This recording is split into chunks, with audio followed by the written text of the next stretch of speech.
Hello everyone. আজকে নিশ্চয়ই আমার পেছনে বোর্ডে যেটা লেখা আছে দেখতে পাচ্ছ।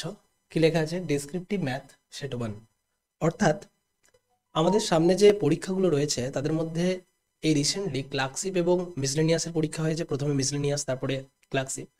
মিসলেনিয়াস পরীক্ষাতে তোমরা নিশ্চয়ই জানো যে আমাদের মেন্সের জন্য ডেসক্রিপটিভ রাইটিং লিখতে হয়, যেখানে জেনারেল স্ট্যাটিক্স থাকে, কম্পালসারি বাংলা এবং ইংরেজি থাকে, এবং সেই সাথে থাকে কিন্তু ম্যাথামেটিক্সের পোর্শন, যেখান থেকে 50 মার্কস থাকে।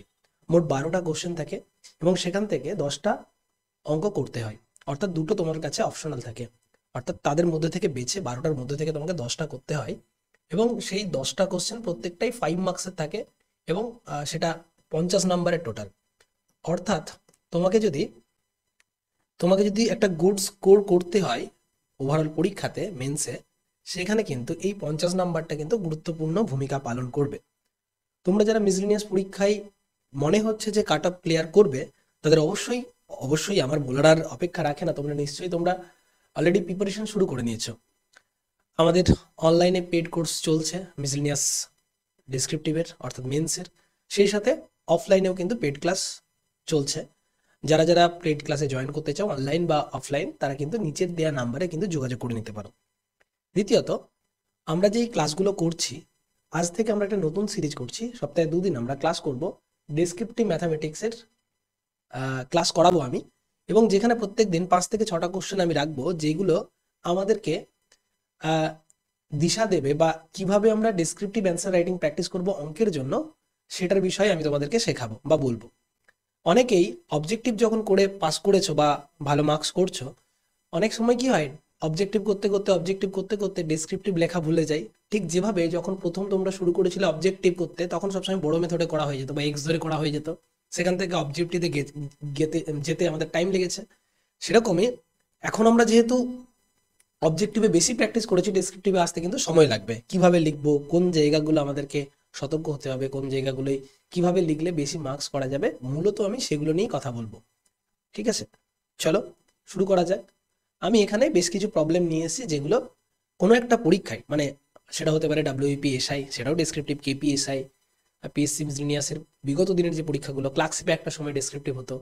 ঠিক আছে, তো পিওয়াই কিউ এর একটা সেকশন আমি নিয়ে এসেছি। সেখান থেকেই আমরা মূলত 5টা কোশ্চেন আজকে চলেছি, যেগুলো আমি তোমাদেরকে লেখানোর চেষ্টা করব, এবং তোমাদের যাতে সেই লেখা থেকে উপকৃত হও এবং তোমাদের যাতে কাজে লাগে সেটারই চেষ্টা চলবে। যারা যারা ক্লাসে আছো আমাকে একটু জানাও আমার অডিও এবং ভিডিও ক্লিয়ার কিনা। অডিও আর ভিডিও ক্লিয়ার কিনা একটু আমাকে জানাবে, যারা যারা ক্লাসটাতে লাইভ দেখছো আমাকে একটু জানাবে। ওকে, চলো। প্রথমত, যে প্রথম কোশ্চেন রয়েছে, দেখো এখানে কি বলা রয়েছে। এই কোশ্চেনটা দেখলেই বুঝতে পারবে যে অনেক ইম্পর্ট্যান্ট একটা প্রশ্ন। অবজেক্টিভে তো এইটা কোশ্চেনটা খুবই গুরুত্বপূর্ণ। কি দেয়া আছে, যে a 20 liters mixture of milk and water contains milk and water in the ratio 3:2.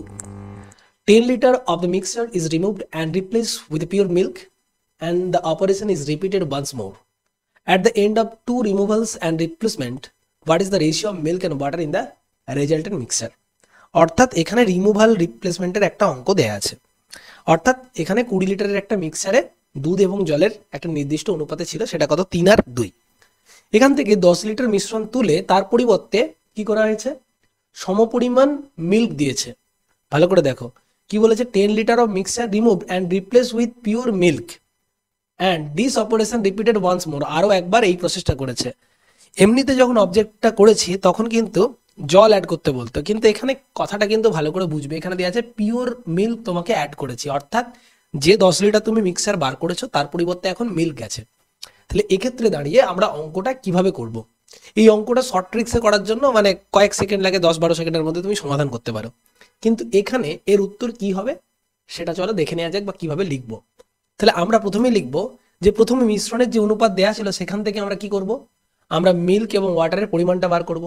দেখো তুমি বলবে স্যার সূত্র দিয়ে করা যায় না, হ্যাঁ সূত্র দিয়েও করা যায়, কিন্তু আমরা শুধু ভাববো যে মাধ্যমিকের সময় আমরা কিভাবে করতাম। ক্লাস 10-এ বা 9-এ আমাদেরকে যখন আমাদের টিচাররা শিখিয়েছিলেন, আমরা তখন কি কোনো রকম এইগুলোকে ডাইরেক্ট সূত্রতে ফেলেছিলাম?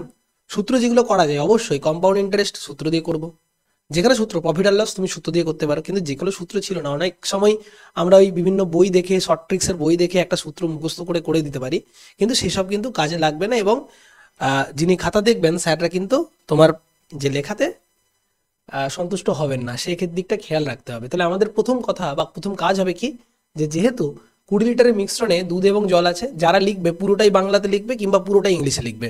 ধরো সেকশন এ তে থাকবে জেনারেল স্টাডিজ অ্যান্ড অ্যারিথমেটিক বলে যে সেকশনটা থাকবে, সেখানে সেকশন এ তে ধরো আছে জেনারেল স্টাডিজ, তারপরে সেকশন বি তে আছে অ্যারিথমেটিক। তুমি জেনারেল স্টাডিজটা যেই ভাষাতে লিখলে, ধরো বাংলাতে স্টার্ট করেছো, যতগুলো কোশ্চেন থাকবে তুমি বাংলায় লিখবে। এবং তারপরে ধরো ম্যাথামেটিক্সটা বাংলা আর ইংরেজির মধ্যে তুমি দুটো অপশন পাবে, হয় বাংলাতে নয় ইংলিশ। আর জেনারেল স্টাডিজে তুমি বাংলা ইংরেজি ছাড়াও নেপালি একটা অপশন পাবে। তো একটু খেয়াল রাখবে, এরকম নয় যে তুমি জেনারেল স্টাডিজটা বাংলায় লিখেছো বলে এটাও বাংলায় লিখতে হবে, চাইলে তুমি এটাকে ইংলিশেও লিখতে পারো। ঠিক আছে? আচ্ছা, আমি মনে করে নিচ্ছি যে তোমরা বেশিরভাগ যারা প্রিপারেশন নিচ্ছ, মেন্সের জন্য প্রিপারেশন নিচ্ছ, তোমরা প্রত্যেকেই বাংলায় লিখবে। তো আমি বাংলাতেই করাচ্ছি, যদিও বাংলা লেখাটাও একটা অভ্যেসের দরকার, আমরা তো বাংলা হারিয়ে যাচ্ছে। ওকে, যাই হোক, তো বিষয়টা গেল যে 20 লিটার মিশ্রণ আছে, তাহলে 20 লিটার মিশ্রণে প্রথমেই লিখছি আমরা, দেখো 20 লিটার মিশ্রণে দুধের পরিমাণ, প্রথমে দুধ আর জলের ছিল মিশ্রণটা, তো দুধের পরিমাণ কত, তাহলে ঠিক আছে, তাহলে এখানে আর একটা লাইন আমরা আগে অ্যাড করতে পারতাম যে মিশ্রণটিতে দুধ ও জলের অনুপাত ছিল, মিশ্রণটিতে অতএব বলে প্রথমেই শুরু হবে না, মিশ্রণটিতে দুধ ও জলের অনুপাত ছিল, মিশ্রণটিতে দুধ ও জলের পরিমাণ, দুধ ও জলের একটু কিন্তু অসুবিধা হতে পারে, কারণ প্রথমবার যারা করছো তাদেরকে একটু বোরিং লাগতে পারে ক্লাসটা, কারণ এটা ডেসক্রিপটিভ রাইটিং, তো ওই জন্য। অনুপাত ছিল কত, আমরা লিখে ফেললাম, কত ছিল 3:2। তাহলে 20 লিটার মিশ্রণে, এখানে মিশ্রণে অ্যাড করবে, 20 লিটার মিশ্রণে দুধের পরিমাণ কত হয়ে যাবে, তাহলে টোটাল 5 ভাগের মধ্যে 3 ভাগ আছে, তাহলে 20-র মধ্যে কত থাকবে দেখো, তাহলে অ্যান্সার হয়ে যাচ্ছে কত, 12 লিটার। ঠিক আছে, এখানে এককগুলো লেখাটা কিন্তু খুব গুরুত্বপূর্ণ। একই রকম ভাবে 20 লিটার মিশ্রণে জলের পরিমাণটা তুমি লিখে দিলে, জলের পরিমাণটা হয়ে গেল 2/5 গুণিত 20, তাহলে অ্যান্সার হয়ে যাচ্ছে কত, 4 দুগুণে 8 লিটার। ক্লিয়ার? তাহলে 12 লিটার এবং 8 লিটার প্রথমে দুধ এবং জল ছিল। এখন 10 লিটার মিশ্রণ বাদ দিলাম। যখন কোনো একটা মিশ্রণ থেকে 10 লিটার মিশ্রণ বাদ দিচ্ছি, তখন কিছু পরিমাণ দুধ এবং কিছু পরিমাণ জলও বেরিয়ে আসবে। ওকে, তাহলে এরপর লিখবো 10 লিটার মিক্সার যে আমি পরিবর্তন করলাম বা কমালাম, তাহলে 10 লিটার মিশ্রণ বের করলে 10 লিটার মিশ্রণ যদি আমি বার করে নিই, তাহলে দুধের পরিমাণ কত হয়ে যাবে, দুধের পরিমাণ কমে কত, পরিমাণ কমবে কত, 10 লিটারের মধ্যে দুধও তো বেরোবে, 5 ভাগে 3 ভাগ থাকবে, তাহলে 10 ভাগে কত ভাগ থাকবে, 6 লিটার বেরোবে। ওকে, এবং 10 লিটার মিশ্রণ কমলে জলের পরিমাণ কত কমবে। আমার লেখাটা একটু হাতে লেখাটা হয়তো বুঝতে অসুবিধা হতে পারে, ঠিক আছে, আমি বলে যাচ্ছি, একটু তোমরা নোট করে নিতে পারো। জলের পরিমাণ কতটা কমবে, তাহলে জলের পরিমাণ কমছে কত, জলের পরিমাণ কমছে কত, 10-এর মধ্যে 2/5 কমছে, তাহলে কত যাচ্ছে, 4 লিটার কমছে। তাহলে আলটিমেটলি দুধ যা ছিল তার থেকে 6 লিটার কমবে, এবং জল যা ছিল তার থেকে 4 লিটার কমছে। তাহলে অর্থাৎ এরপরে কি লিখবো, অর্থাৎ একটা পাতা আমি নিয়ে নিচ্ছি, এবং সেখানে আমি লিখবো কি এবারে, যে অতএব 10 লিটার মিশ্রণ তুলে নেয়ার পর 10 লিটার মিশ্রণ তুলে নেওয়ার পর দুধ ও জলের পরিমাণ যথাক্রমে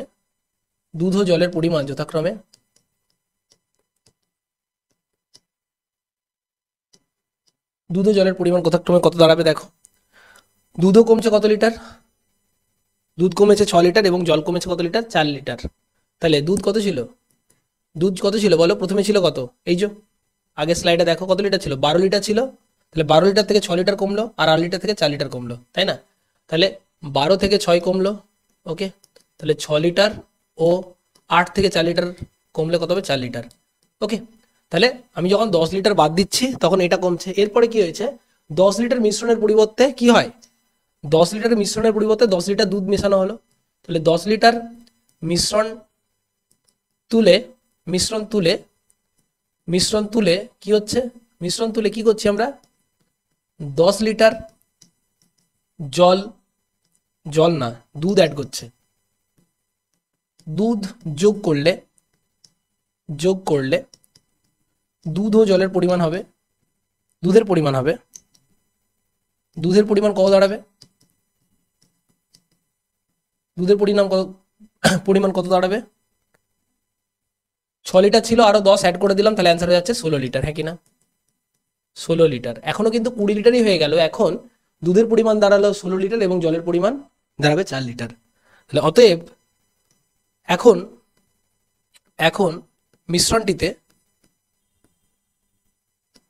মিশ্রণটিতে লিখব কি, দুধ ও জলের অনুপাত, দুধ ও জলের অনুপাত কত হয়ে যাবে, দুধ আর জলের অনুপাত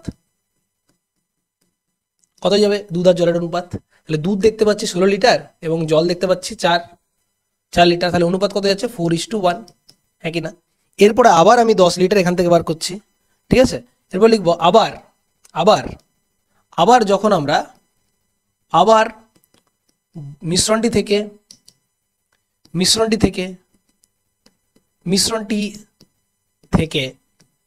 10 লিটার বের করলে দুধের পরিমাণ কমে, দুধের যে, বা এটাও লিখতে পারি যে মিশ্রণটি থেকে যে 10 লিটার বের করলাম, তাহলে দুধ কমবে কতটা, দুধের পরিমাণ কমবে কত, তাহলে 10 লিটারের জন্য দুধ কতটা কমবে, দুধের পরিমাণ কতটা কমবে, দেখো 10 লিটারে কি ছিল, 10 লিটারে কত ছিল দেখো,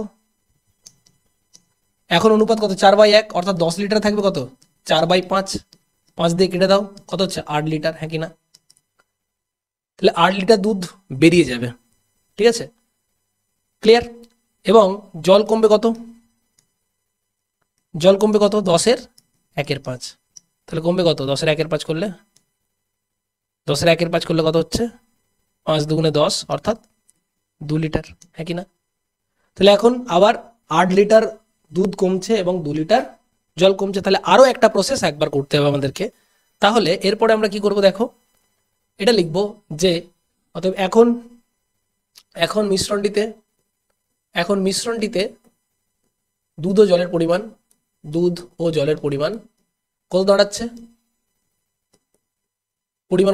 দুধ ও জলের পরিমাণ দেখো, প্রথমে কত ছিল, 16 লিটার ছিল, তাহলে 16 লিটার থেকে 8 লিটার আমি বাদ দিলে কত থাকবে, 8, এবং 4 লিটার থেকে 2 লিটার বাদ দিলে থাকবে 2, তাহলে কত যাচ্ছে, 8:2, সরি 8 লিটার ও 2 লিটার, ইস্টু হবে না এখানে, 8 লিটার ও 2 লিটার, হ্যাঁ কি না? তাহলে এরপরে আবার কি হয়েছে, এরপরে আবার আমরা 10 লিটার দুধের পরিমাণটা বাড়িয়েছি, ঠিক আছে? তাহলে এরপরে লিখবো দুধের পরিমাণ, ঠিক আছে? এখন মিশ্রণটিতে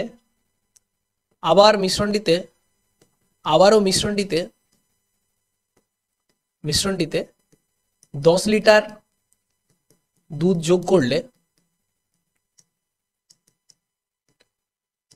দুধের পরিমাণ হবে কত লিটার বলো, তাহলে 8 ছিল আর 10 অ্যাড করে দিলে কত হবে, 18 লিটার হয়ে যাবে না, হ্যাঁ কি না? অতএব দুধ এবং জলের পরিমাণের অনুপাত কত হয়ে যাবে,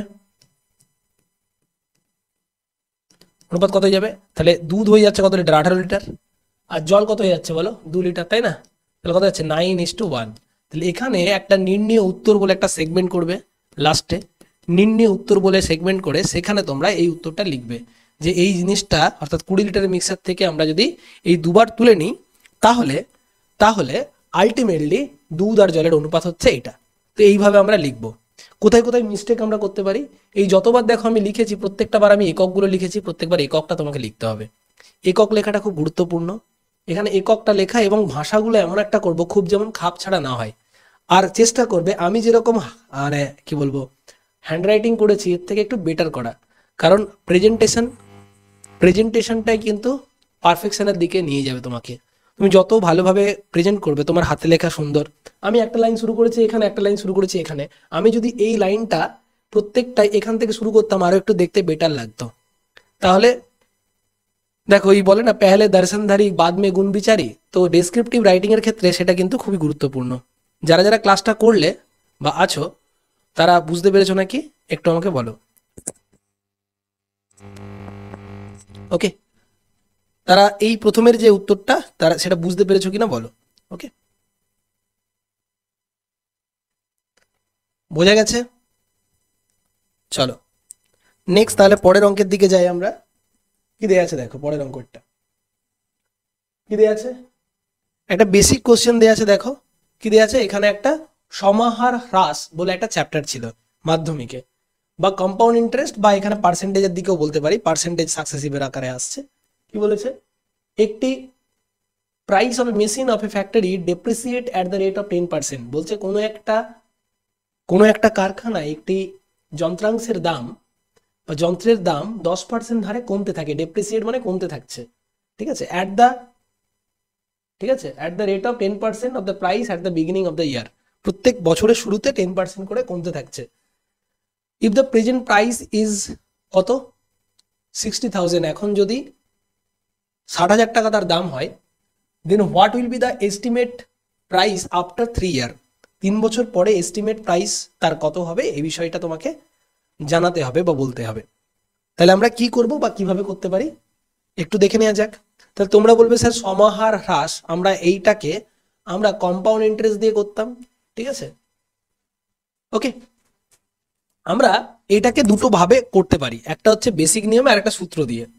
ঠিক আছে, যেহেতু কম্পাউন্ড ইন্টারেস্ট আছে, সূত্র দিয়ে করতে পারি। আমি বলবো সূত্র দিয়ে না করাটাই বেটার, কারণ এক্সামিনার কিভাবে নেবে, মানে দেখো একদম বেসিক যেগুলো আছে সেগুলো, কিন্তু একটু যারা হাটকে, এটা হাটকে না মানে কি বলবো, এটা একদম কোর পার্ট, মানে নামটা তো কম্পাউন্ড ইন্টারেস্ট, যখন বলি আমরা ব্যাংক বা টাকা এইসবের দিকে, এখানে যন্ত্রের দাম আছে। ঠিক আছে, করা তো উচিতই। দেখো এবারে যখন আমরা কম্পাউন্ড ইন্টারেস্টের দিকে করতে পারি, তখন আমরা এইভাবে লিখবো, ধরি বা ধরি তো দেয়ার নেই, যে যন্ত্রটির দাম, যন্ত্রাংশের বর্তমান দাম, যন্ত্রটির বর্তমান দাম বলে লিখলাম। বর্তমান দাম কত দেওয়া আছে যন্ত্রটির, ব্র্যাকেটে পি লিখে দেবে, ইকুয়াল টু লিখবে 60,000। ঠিক আছে না, এটা লিখলাম। ওকে, ঠিক আছে, দাম কমার হার, বাড়লে বৃদ্ধি লিখতাম, কমার হার, কমা লিখবে না, লিখবে হ্রাসের হার। দাম হ্রাসের হার লিখলাম কত, 10%, ব্র্যাকেটে এটা লিখে দেবে আর।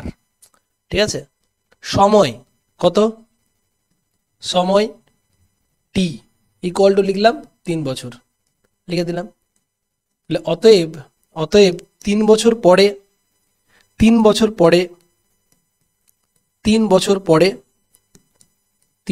পরে যন্ত্রটির মূল্য হবে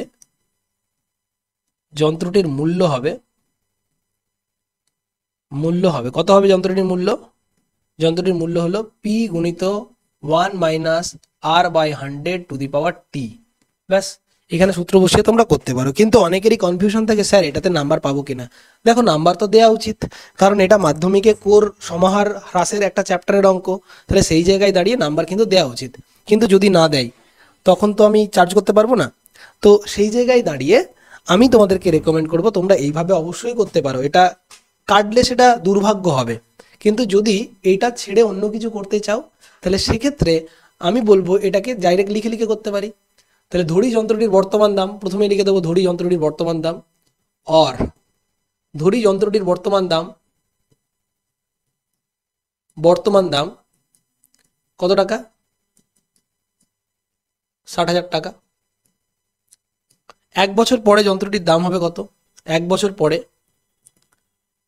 বছরে 10% করে হ্রাস পেলে, বছরে 10% করে দাম হ্রাস পেলে, বছরে 10% করে যন্ত্রটির দাম হ্রাস পেলে কি হবে, কত দাম হবে, বছরে 10% করে যন্ত্রটির দাম হ্রাস পেলে প্রথম বছর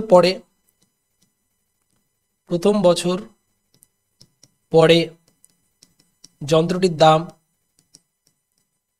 হবে কত টাকা, 60,000 টাকার কত পার্সেন্ট হয়ে যাবে, 10% কমছে, তাহলে কত যাবে, 90%। বা এটাও করতে পারি 60,000 লিখে মাইনাস 60,000 গুণিত 10/100 মাইনাস করবো আমরা, ঠিক আছে। তাহলে ডাইরেক্ট কত যাচ্ছে বলো তো, 54, 54,000, ঠিক আছে না। তারপরে আবার কি হচ্ছে, আবার তাহলে দ্বিতীয় বছর পরে একবার লিখে দেবো, দ্বিতীয় বছর পরে যন্ত্ররাশির দাম হবে, দ্বিতীয় বছর পরে মানে কি, প্রথম বছরে যা হয়েছে সেটা আবার কমবে, তাহলে দ্বিতীয় বছরের পরে কমাবে, প্রত্যেক বছর তো 10% করে কমছে, তাহলে 54,000-এর আবার 10% কমবে, অর্থাৎ 90% হবে, ঠিক আছে। তাহলে অ্যান্সার কত যাচ্ছে, সেক্ষেত্রে 0, 0, 4 নং 36-এর 6, 4 নং 36-এর 6 হাতে রইল কত, 4 নং 36-এর 6 হাতে রইল 3, 5 9 45, 3 48,600। ওকে, তাহলে আরও একবার করব, তৃতীয় বছর পরে যন্ত্রাংশটির দাম হবে 48,600 আছে, তার 90% করে দাও, এটাই হয়ে যাবে উত্তর। তাহলে কত হচ্ছে, 6 নং 54 4, 6 নং 54 4 হাতে হলো 5, 8 নং 72 5 77-এর 7 হাতে হলো 7, 4 নং 36 হাতে 43, তাহলে এটা আসছে, অর্থাৎ আমরা পাচ্ছি 43,740। বলো বোঝা গেছে কিনা, ক্লিয়ার। 44,200 হচ্ছে, আমি কোথাও ভুল করলাম না তো, দেখে না একটু, আমি কোথাও ক্যালকুলেশনে ভুল করিনি তো, হতে পারে আমি কোথাও ভুল করেছি ক্যালকুলেশনে। 43,740, একটু দেখো ক্যালকুলেশনটা করে সুস্মিতা, হতেই পারে আমার কোনো ভুল হয়েছে। ওকে, ক্লিয়ার। তো এইভাবে করতে পারি আমরা, ডাইরেক্ট লিখে লিখে, ছোটবেলায় আমরা যেভাবে শিখেছি সেটাকেই আমরা মান্যতা দিয়ে এরকম করে করতে পারি। ক্লিয়ার। শুধু মনে রাখবে, মাধ্যমিকে শিখেছো তুমি যা, তুমি সেটাকে রিপ্রেজেন্ট করার চেষ্টা করবে, বেশ। আর এখানে উত্তরটা লিখবে, এখানে টাকাটা লিখতে ভুলো না কিন্তু, এখানে টাকা বা ইউনিটটা কিন্তু লিখতে ভুলো না, বেশ। চলো পরের প্রশ্নটা কি আছে দেখা যাক।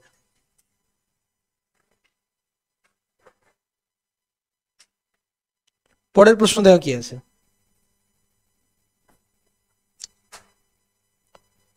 দেখো পরের প্রশ্নটা দেখতে পাচ্ছ, এটা একটা পাস ফেল বেস বা ভেন ডায়াগ্রামের একটা প্রশ্ন আছে। কি বলা আছে এখানে, কি বলা আছে, ইন অ্যান এক্সামিনেশন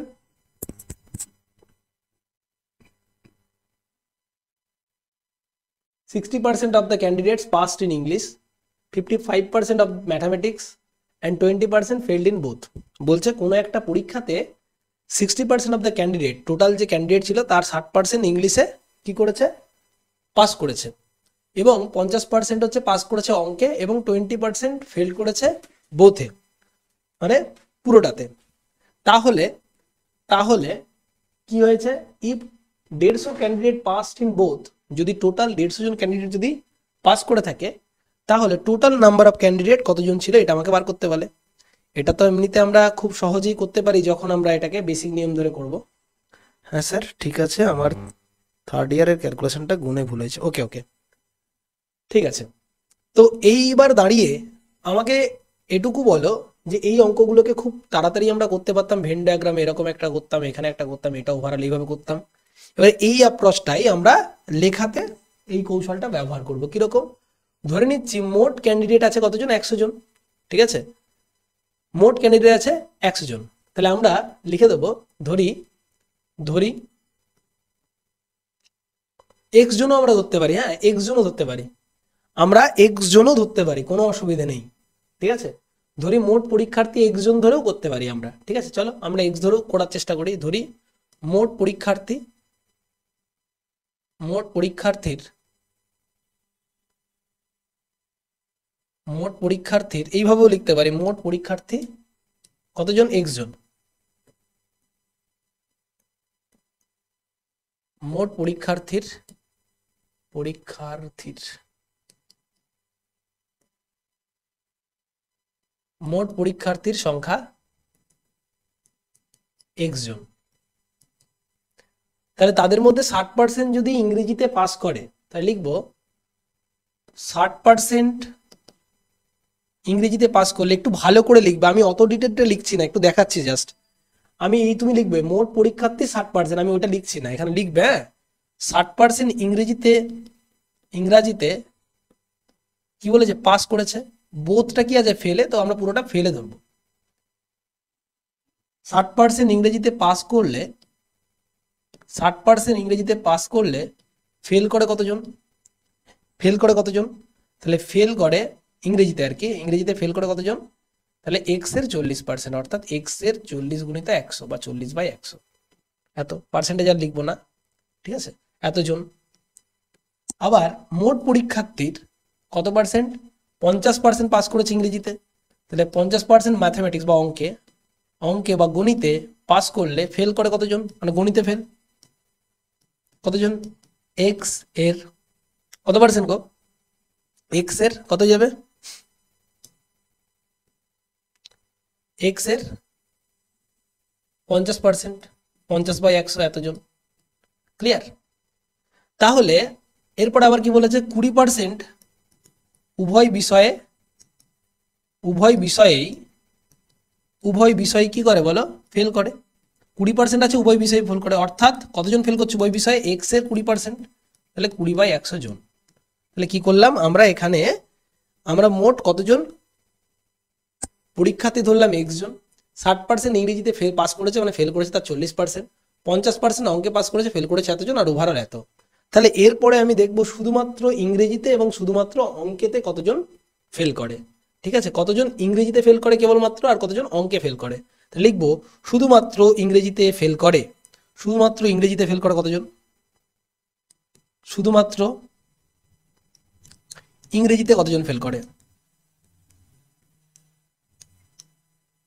শুধুমাত্র ইংরেজিতে ফেল করলো কতজন? টোটাল যতজন ছিল, টোটাল এতজন হচ্ছে বোথ। এইটা হচ্ছে ইংরেজিতে ফেল করার সংখ্যা, কিন্তু কোথাও বলে দেয়নি এটা শুধুমাত্র ইংরেজি। তার মধ্যে এইটা আছে যারা উভয় বিষয়, তাহলে সেটাকে বাদ দিতে হবে।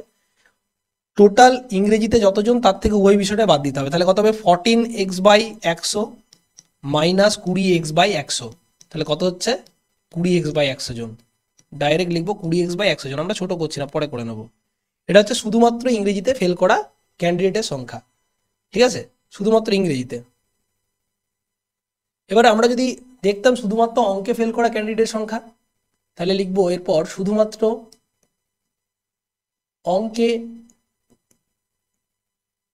ফেল করা ছাত্রের সংখ্যা, ফেল করা ছাত্র নয়, পরীক্ষার্থী লিখতে হবে তোমাকে। পরীক্ষার্থীর সংখ্যা কত যাবে? পরীক্ষার্থীর সংখ্যা, তাহলে মোট অঙ্কেতে ফেল করেছিল 50x/100, তার মধ্যে এই 20x/100 দুটোতেই আছে, তাহলে 50x/100 মাইনাস 20x/100, ঠিক আছে, তাহলে কত যাচ্ছে? ঠিক আছে, এতজন। তাহলে অঙ্কেতে মোট দেখতে পেলাম কতজন ফেল করছে? 20x/100, আর আর এতে ফেল করছে কতজন? অঙ্কেতে 20x/100 হচ্ছে, তাই না? 40 থেকে বিয়োগ করছে 20, আর 30 থেকে 20 বিয়োগ করলে 20, ঠিক আছে। তাহলে অঙ্কেতে হচ্ছে, এই ইংরেজিতে হচ্ছে 20x/100 ফেল করেছে টোটাল, আর এখানে ফেল করেছে হচ্ছে 30x/100। ক্লিয়ার? তাহলে অতএব আমি দেখবো মোট ফেল করা ছাত্রের, উভয় বিষয়ে ফেল করা ছাত্রের সংখ্যা। তাহলে দুটি বিষয়ই ফেল করেছে, মোট কতজন? দুটি বিষয়ে মোট কতজন ফেল করেছে, বা উভয় বিষয়ে মোট ফেল করেছে কত? উভয় বিষয়ে মোট ফেল করা ছাত্রের সংখ্যা, ফেল করা ছাত্রের সংখ্যা কত যাচ্ছে গো? 20x/100 প্লাস 30x/100, তাহলে অ্যান্সার হয়ে যাবে কত? 50x/100। এটা হচ্ছে মোট ফেল করা ছাত্রের সংখ্যা, ঠিক আছে, এত জন, ঠিক আছে। তাহলে অতএব উভয় বিষয়ে পাস করা ছাত্রের সংখ্যা, পাস করা ছাত্রের সংখ্যা, ছাত্র বলতে এখানে পরীক্ষার্থী লিখবে, আমি ছাত্র লিখছি যাতে সময় কম লাগে, ঠিক আছে। তাহলে কত যাবে? উভয় বিষয় কতজন? এটা 50 কিন্তু, তাহলে কত যাবে? টোটাল কতজন ছিল পরীক্ষার্থী? এক্স জন। তাহলে এক্স জনের মধ্যে আমাদের 50x/100 এটা ফেল করেছে, তাহলে পাস করবে কত? বিয়োগ করে দাও, তাহলে অ্যান্সার হচ্ছে 50x/100, এতজন। তাহলে এটা হচ্ছে উভয় বিষয়ে মোট পাস করেছে, হ্যাঁ কি না? উভয় বিষয়ে মোট পাস করেছে 50x/100 জন। ওকে, তাহলে উভয় বিষয়ে পাস করলো 50x/100 জন, নো ডাউট, রাইট? তাহলে তাহলে তুমি আমাকে বলো যে যে আমার শর্তানুসারে কি দেয়া ছিল? শর্তানুসারে যে উভয় বিষয়ে কতজন পাস করেছিল সেটাই তো দেয়া ছিল, তাই না? দেখো কোশ্চেনটা কি দেয়া ছিল, যে উভয় বিষয়ে 150 জন পাস করছে উভয় বিষয়ে, তাহলে উভয় বিষয়ে 150 জন পাস করেছে, তারই ভ্যালুটা এখানে কত 50x/100। তাহলে শর্তানুসারে 50x/100 ইকুয়াল টু কি বলবো আমরা 150, হ্যাঁ কি না? তাহলে এটাকে কাটে দিলাম 2, তাহলে এক্স এর ভ্যালু আছে 300 জন। তাহলে অতএব উত্তর বলে ভাল্যটি করে লিখে দেবে উত্তর বলে, অতএব মোট পরীক্ষার্থীর সংখ্যা কতজন? 300 জন। ঠিক আছে, সময় যদি বেশি থাকে তুমি অবজেক্টিভেও করে একবার যাচাই করে নেওয়ার চেষ্টা করবে যে এটা করলে ঠিক করলে কিনা। অবজেক্টিভে করলে কি করতে হতো আমরা জানি, পাস ফেল আছে, তাহলে ডাইরেক্ট পাস ইকুয়াল টু কত যায়? পাস ইকুয়াল টু হচ্ছে 100 minus subject 1, 100 minus subject 1 fail plus subject 2 fail minus both fail. ঠিক আছে, 100 মাইনাস সাবজেক্ট 1 এ কত ফেল করেছে? 40। ঠিক আছে, সাবজেক্ট 2 তে ফেল করেছে কত? সাবজেক্ট 2 তে ফেল করেছে 50, বোথ ফেল করেছে কত? 20। তাহলে 50 থেকে 50 40 90 থেকে, হ্যাঁ একটু ভুল করলাম নাকি কিছু? 20 বোথ, এটা 50, ও সরি এখানে ভুল করেছি আমি, একটা ভুল করেছি যে এখানে উভয়টাও যোগ করিনি। ঠিক আছে, এখানে উভয়টা যোগ করিনি, উভয়টা যোগ করতে হতো। এক second, sorry for my mistake, এখানে উভয়টা যোগ করিনি আমি, হ্যাঁ এখানটা একটু চেঞ্জ হবে গো, উভয়টা আমরা যোগ করিনি। তাহলে আমরা এখানে দেখতে পেলাম উভয়টা যোগ করতে ভুলে গেছিলাম। মোট পাস করা ছাত্রের সংখ্যা এখানে অঙ্কেতে দেখো কত দাঁড়িয়েছে, অঙ্কেতে পাস করছে কতজন, ফেল করছে এইটা, অঙ্কে কোথায়, এটা হচ্ছে অঙ্কে আছে এটা, তাই তো?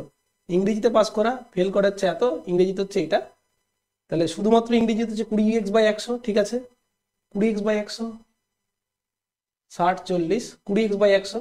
ঠিক আছে, হ্যাঁ তাহলে এখানে আসছে কত? শুধুমাত্র ইংরেজিতে হচ্ছে 20x/100, শুধুমাত্র অঙ্কেতে হচ্ছে 30x/100, এবং উভয়টাও তো নিতে হবে, এটা শুধু অঙ্কে এটা শুধু ইংরেজিতে, এবং এখানে আসবে 20x/100, কারণ উভয়টাও যোগ করতে হবে। কেন? তোমরা এখানে লিখে দেবে, এখানে উভয় বিষয়ের পরিবর্তে এখানে যেটা লিখবে সেটা হচ্ছে মোট ফেল করা ছাত্রের সংখ্যা। ঠিক আছে, মোট ফেল করা ছাত্রের সংখ্যা। ঠিক আছে, ব্র্যাকেটে লিখে দেবে শুধু ইংরেজি, এটা ব্র্যাকেটে লিখে দিতে পারো, শুধু ইংরেজি, শুধু অঙ্ক এবং উভয় মিলিয়ে দাঁড়াচ্ছে কি মোট ফেল করা ছাত্রের সংখ্যা হচ্ছে এইটা। তাহলে সেটা দাঁড়াচ্ছে কত? 70x/100, 70x/100। ঠিক আছে, 70x/100। তাহলে সেই 70x/100 যদি আমাদের ফেল করার সংখ্যা হয়, তাহলে পাস করার সংখ্যা দাঁড়াবে উভয় বিষয়ে এইটা মাইনাস এইটা, একটু তাই তো বলি 30x/100। ওকে, তাহলে এখানে আসছে 30x/100 ভ্যালু হচ্ছে 150। ঠিক আছে, তাহলে এখানে একটু চেক করে নাও,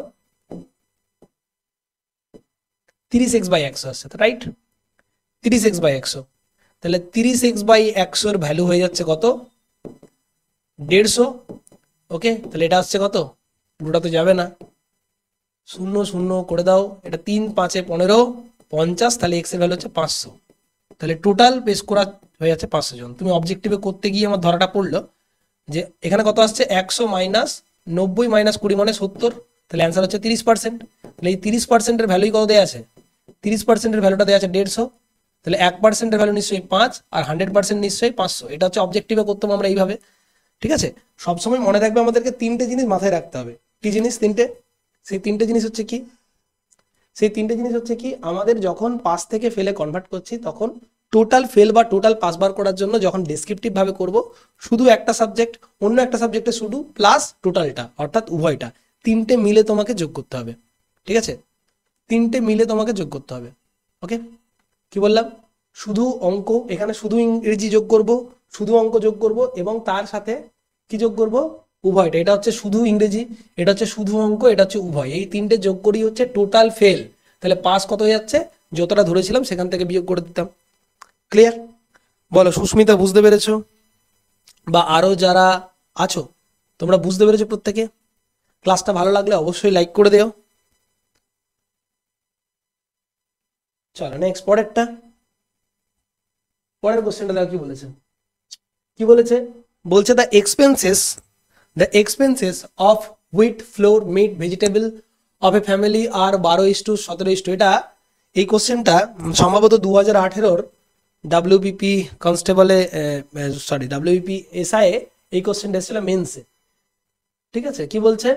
এক্সপেন্সেস অফ মিট, ফ্লোর, ময়দা, মাংস, ভেজিটেবল একটা পরিবারের এত অনুপাতে রয়েছে, যদি price of the article increase by 20%, 30% এবং এত পার্সেন্ট রেসপেক্টিভ, তাহলে total expenses on the family কত হবে, ইনক্রিজ করবে কত। দেখো বেসিক্যালি একটা জিনিস তোমাকে বুঝতে হবে যে আমি দেখতে পাচ্ছি আটা, ঠিক আছে, মাংস এবং ভেজিটেবল এইগুলো একটা ফ্যামিলিতে কত অনুপাতে ছিল, এত অনুপাতে ছিল। তাহলে ধরি ধরি একটি পরিবারে, এইভাবে লিখবো আমরা, ধরি একটি পরিবারের একটি পরিবারের পরিবারের ময়দা, মাংস এবং সবজি বাবদ, সবজি বা শাকসবজি বাবদ খরচ যথাক্রমে যথাক্রমে কত টাকা, যথাক্রমে 12x, 7x, 3x টাকা। ঠিক আছে, এটা হচ্ছে যথাক্রমে তিনটে জায়গার খরচের অনুপাত, এটা দেয়া আছে। ঠিক আছে, the price of this article have increase by 20%, ঠিক আছে, এত টাকা। তাহলে লিখবো যে এখন এখন ময়দা বাবদ বাবদ বা আটা বাবদ খরচ বা খরচা 20% বেড়ে গেলে বেড়ে গেলে বেড়ে গেলে খরচ বৃদ্ধি হয়। খরচ বৃদ্ধি হয় কত, আগের থেকে খরচ বৃদ্ধি হচ্ছে কত টাকা, এই 12x এর 20/100 এত পার্সেন্ট, একই না? তাহলে বলো তো কত হচ্ছে, পার্সেন্টেজের সাইন আর দেবো না, তাহলে কত যাচ্ছে 12/5, অ্যান্সার হচ্ছে 12x/5 টাকা, এত টাকা খরচ বৃদ্ধি হলো ময়দা বাবদ, হ্যাঁ কি না? তারপরে কি বলেছে, কি বাবদ, এখানে কি দেওয়া আছে, মাংস, মাংস বাবদ খরচ আগের চেয়ে, লিখে দেবে, আগের চেয়ে 30% বেড়ে গেলে খরচ বৃদ্ধি কত হবে। তাহলে মাংস বাবদ খরচা ছিল 7x, তার 50% বেড়েছে, 50% মানে কত হবে, 1/2 বাড়ছে, তাহলে কত হবে 7x/2 টাকা, এটা হচ্ছে খরচ বৃদ্ধি হলো। ঠিক আছে, তারপরে কি বলেছে এখানে, সবজি বা শাকসবজি বাবদ, শাকসবজি বাবদ খরচ কত পার্সেন্ট বেড়ে যাচ্ছে, 50% বেড়ে যাচ্ছে, তাই তো? হ্যাঁ, আচ্ছা আগেরটা 30% ছিল, I am sorry for mistake, আগেরটা ছিল কিন্তু আগেরটা 30% বেড়েছিল, মাংস বাবদ খরচা 30% বেড়েছিল বলেছে। তাহলে 30% যদি বেড়ে যায় 7x এর 30%, তাহলে কত হয়ে যাচ্ছে অ্যান্সার, 7x/10 টাকা, 7 নয় 21x হয়ে যাবে, 7x নয় 21x হয়ে যাবে। ঠিক আছে, মাংস বাবদ খরচা 50% বেড়ে গেলে খরচ বৃদ্ধি কত হবে, কত ছিল আগে খরচ, 3x, 3x এর 50% হয়ে যাচ্ছে, অর্থাৎ হয়ে যাচ্ছে কত, 2 করলে 3x/2 টাকা। তাহলে এরপরে দেখবো যে পূর্বে কত টাকা খরচ ছিল, এরপরে আমরা দেখবো পূর্বে কত টাকা খরচ ছিল, তাই না? আগে লিখে পূর্বের খরচ ছিল, তাহলে পূর্বের খরচ ছিল কত, পূর্বের মোট খরচ কত টাকা ছিল, একটা ছিল 12x টাকা, একটা 7x টাকা, একটা 3x টাকা, তাই না? তাহলে মোট ছিল 32x টাকা। তাহলে খরচের বৃদ্ধি কত হলো, খরচ বৃদ্ধি কত হলো, খরচ বৃদ্ধি কত টাকা হলো, দেখো কত টাকা হলো, এখানে এটা বেড়েছে 20%, মানে 12 দুগুণে এটা 24 হবে, সরি 24x/5, এখানে হবে 21x/10, এখানে হবে 3x/2। তাহলে প্রথমেরটা হচ্ছে কত, 24x/5, ঠিক আছে, 24x/5, ওকে। তারপরটা 21x/10, তারপরটা হচ্ছে 3x/2। তাহলে টোটাল খরচের বৃদ্ধি কত হলো, এলসিএম করে দাও 10, 5 দুগুণে 10, 24 দুগুণে 48x, প্লাস এখানে 21x, আর এখানে কত হচ্ছে 5 3 15x, তাহলে যোগ করে দাও কত হচ্ছে দেখো, 5 একে 6, 8 6 14 4, হাতে রইল 1, 5 একে 6, 8 6 14 4, হাতে রইল 1, 4 2 6,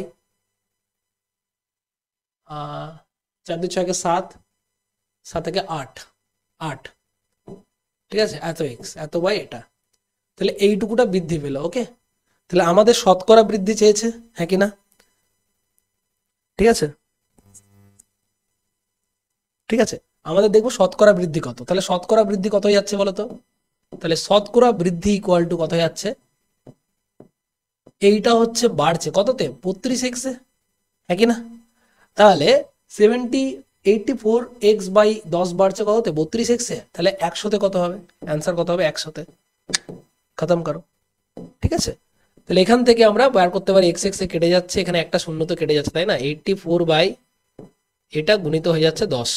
এটাই ক্যালকুলেশন করে দিই আমরা। 4 দিয়ে কাটলে 4 4 দুগুণে 8, 4 একুশে 4 8 32 এটা যাচ্ছে। আবার 2 দিয়ে কাটলে 4, 2 দিয়ে কাটলে কত হবে? 5। তাহলে 105/4 আসছে অ্যান্সার। 105/4 উত্তর আসছে 105/4। তাহলে কত হয়ে যাচ্ছে অ্যান্সার? ওকে, তাহলে 21 × 1/4 নাকি 25, 26 × 1/4 ও 17। একদম সরি, আমি এখানে পুরো ব্যাপারটাই এখানে 17 ছিল, আমি 7 লিখে করেছি। ঠিক আছে, এই জন্য আমাদের ভুলটা হচ্ছে। চলো আরেকবার আমরা প্রথম থেকে একটু দেখে নিচ্ছি। I am sorry, very sorry, আমাদের অনেকটা সময় গেল, সেই সাথে অনেকটাই সময় গেল। আমি আর একবার করে দিচ্ছি, জাস্ট ওয়েট। দেখো,